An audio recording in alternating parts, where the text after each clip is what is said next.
Well, you're becoming a regular. I see. How are you? Okay. We have you identify yourselves, starting with my left, your right, ma'am. Good morning, Sue. Good afternoon, I guess it is now. My name is Brenda Fleming. It's an honor to be here before you. My name is Brenda Fleming. I'm the Chief Information Officer for the State Board of Equalization, former manager at the Edge Council Bureau. So glad to see you all again.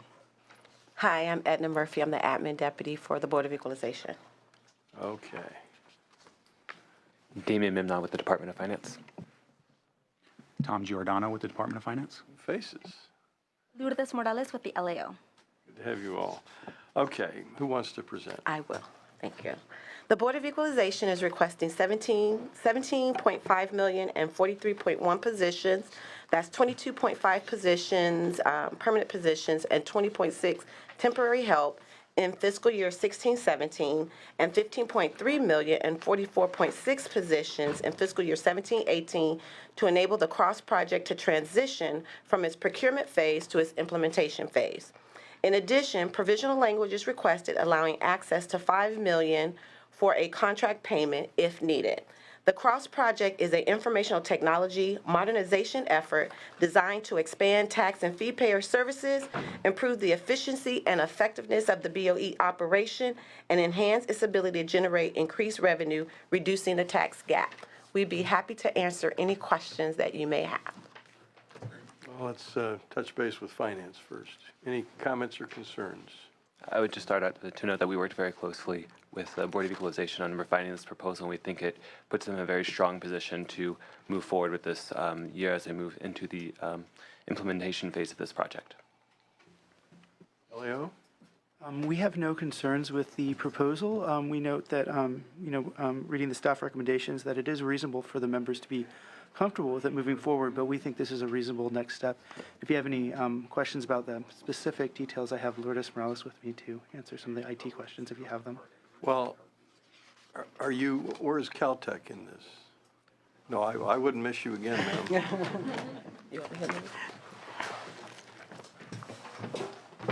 And I guess the starting question is Caltech involved in this project, and which model are you using, and how is it working? And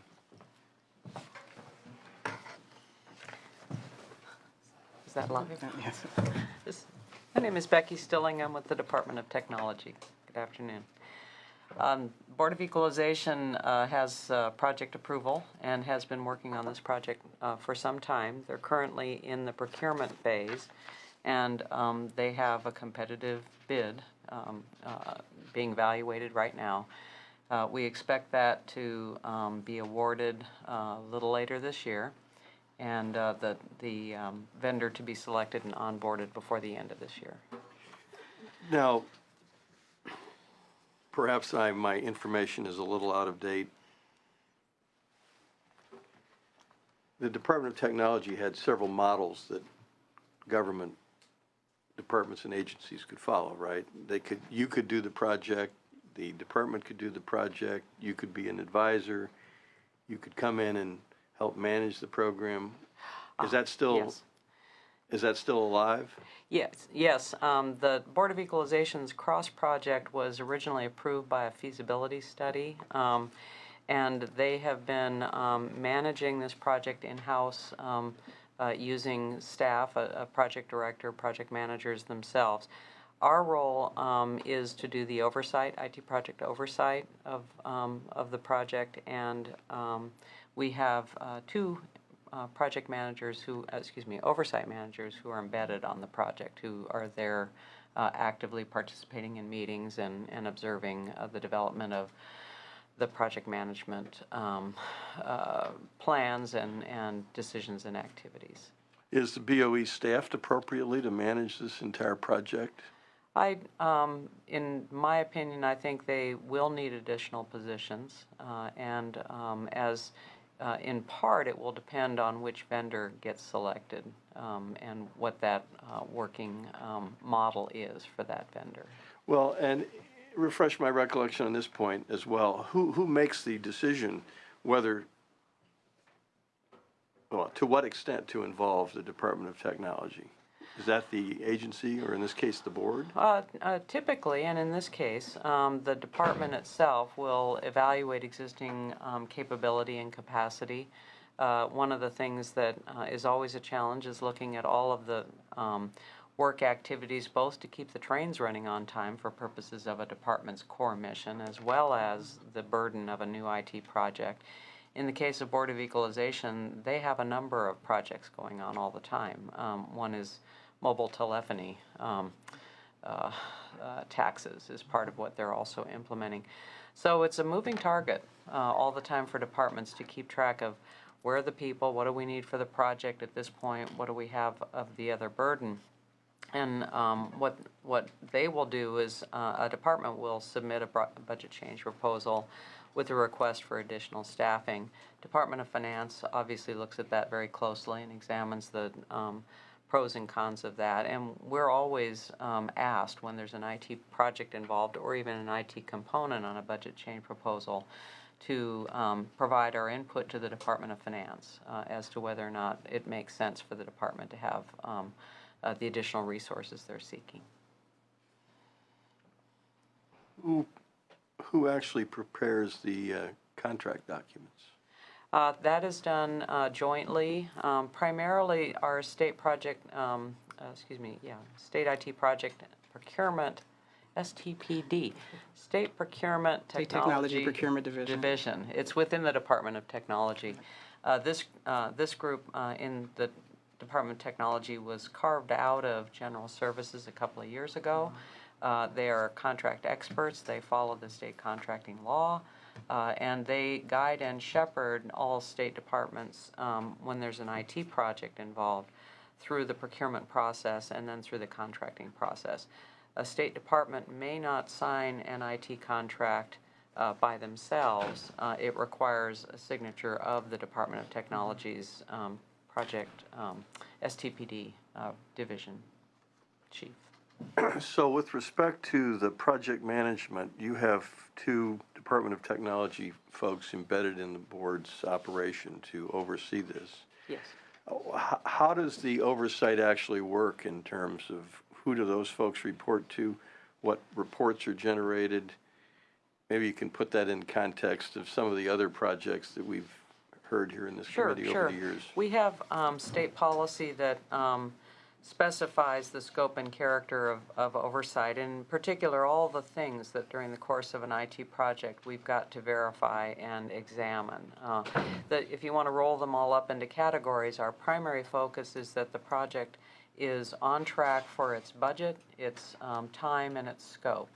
And if the project starts to deviate from those areas, we work with them to see if they can be brought back in to comply with those original plans, or we work with them on documenting those things that are causing a necessary change in the original plans. The IT project oversight staff look at project documents that are created. They attend meetings. They present to the steering committees of those projects on a regular basis, both a written and a verbal report on the overall progress and the status of a project, and they write a monthly IT project oversight report, and that report is given to the project director and the project manager for review and comment in draft form, but then we finalize it following that. Those reports are part of the official record of the project and are used by the project itself to examine its own performance. We are independent. Our IT project oversight staff report to the Department of Technology. They report into my division, and our focus is the health and direction of the project. And there's certainly times when a project itself disagrees with our observations or findings of risks and issues. But we make sure that those are understood and paid attention to during the course of the project. Well, you probably noted in the agenda the staff recommendation was to hold this one open, probably in no small measure because there appear to be some warning signs that sound similar to projects that we've seen in the past. feasibility study 5 years ago, changes in leadership in terms of the program. I mean, those are all sounds that I remember from three years ago, or maybe it was 4, I forget. How are we addressing that? First of all, why did it take so long to get from A to, I guess, B? Maybe you're not the right one for me to ask. Well, I have some insight into that. I can share that, but I'd welcome my colleague, Brenda, to also comment on it.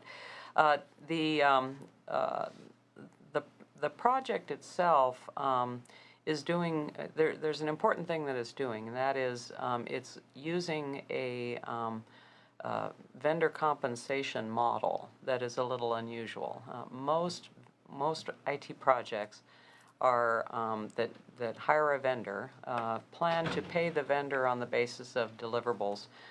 In a few cases, time and materials, but we don't use that so much anymore. Mostly it's they complete a deliverable, we pay them. And using the life cycle of a project, they have a regular payment schedule, assuming that they make progress. In this case, and it's was based in part off of Franchise Tax Board's effort on the EDI project as well, as to say, hey, vendor, partner with us, you help us achieve certain results, in this case added revenue, and we'll share in that added revenue. Well, that's a pretty complex model, and to the credit of the Department of Finance, and again, leveraging what we learned from the Franchise Tax Board model, a lot of consideration had to be given. Okay, how do we make sure that this model and the RFP and the subsequent contract that'll come out of that properly incentivizes vendors, but doesn't have any unintended consequences, either because the state would accidentally pay more than the true value of the added revenue, or that the vendors weren't so hamstrung that they couldn't make progress. So a big part of the lead time to get to the RFP was working on establishing how we're going to actually work that model for purposes of bidding. And in fact, when we put out draft bids on the RFP, we did have a lot of vendor feedback, and we had a lot of questions, and we had to make quite a few addendums to that RFP while we, worked out with the interested vendors, how would that work? And we were very gratified to see that we had multiple vendors bidding by the time we got to the final proposal stage. So it's and I want to point out, because it's been on our mind at the Department of Technology quite a bit, that this model has the potential for some good promise for the state, but it also puts a certain amount of pressure on the department itself to keep up with the work activity of the project. And keeping up with that means if the vendor is going to be paid when the revenue comes in, the state has to do its part. The Board of Equalization project team, the Board of Equalization as an organization, have to do their part to keep up with that vendor, so that the vendor, let's assume they're ready to build, they're ready to do stuff, Board of Equalization has to have a strong project team ready to respond and support that. And I think in part that's why they're looking at the necessity for some additional resources. But it worked very well, I think, with the Franchise Tax Board's model. It's a private sector model that can work, but it does have some some additional challenges for project management. But that's an election that the board makes, because the Yes. board could elect to have the Department of Technology take a more robust role in this procurement and implementation process, right? Well, we have a number of services that we can provide, yes. Colleagues, questions? Senator Pan?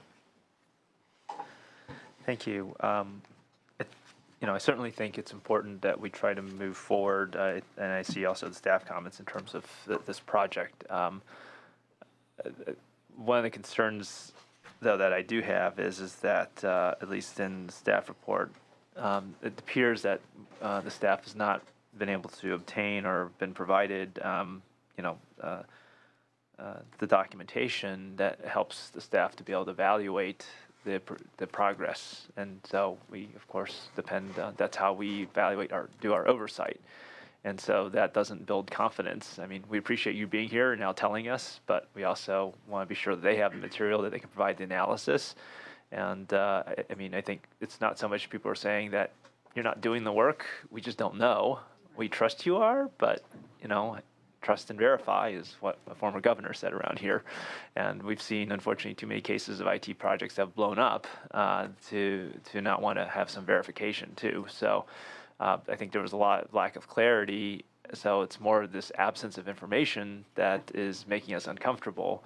And then, you know, us saying that, well, we don't need, you know, this project isn't that important, and that's something that we don't think you're doing a bad job or anything like that. So what can you do to commit to be sure that our staff gets the information they need in a timely manner so they can provide that analysis to those of us who have to eventually vote on it?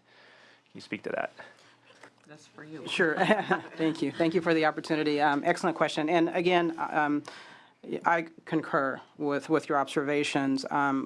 We have not done the best to date of communicating to the legislature and to many of the external stakeholders, and so we'll own that.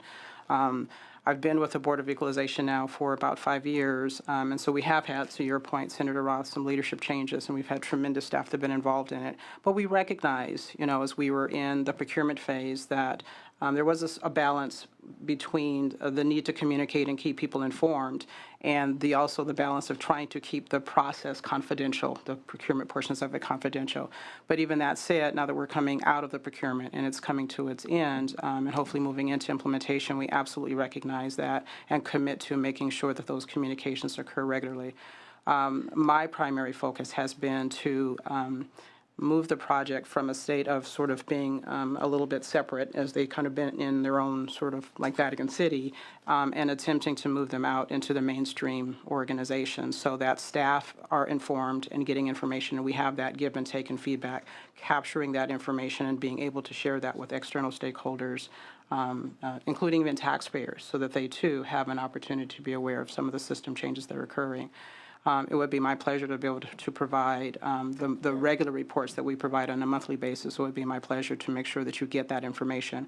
What I'd like to do is make sure we're working with you directly to confirm, you know, in terms of formatting and the nature of the information that you would need. It'd be my pleasure. Reporting and communicating is a natural part of what we do. Again, to your point, we just have not done a good job of delivering that. And so I'll own that responsibility to ensure that that's corrected. Well, I greatly appreciate the commitment. I believe that we are we? I can look at our staff. Said, are we still waiting for the information?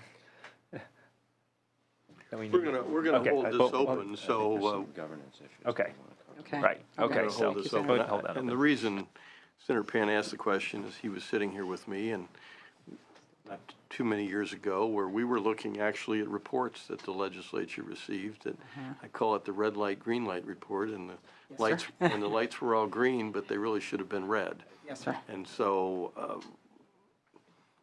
we want to participate with you and make sure that we have a successful IT project, another successful Another IT successful one. project, We appreciate that because support. we have recently had some. And so we'll hold this open, and maybe you can engage in some further communication with our staff, and we will vote it out sooner rather than later. Okay, we greatly appreciate that. Any further questions, colleagues? Public comment on this item?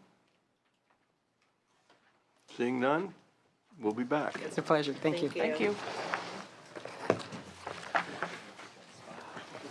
Item 9210, local government financing, issue 1, local law enforcement reimbursement, budget bill language.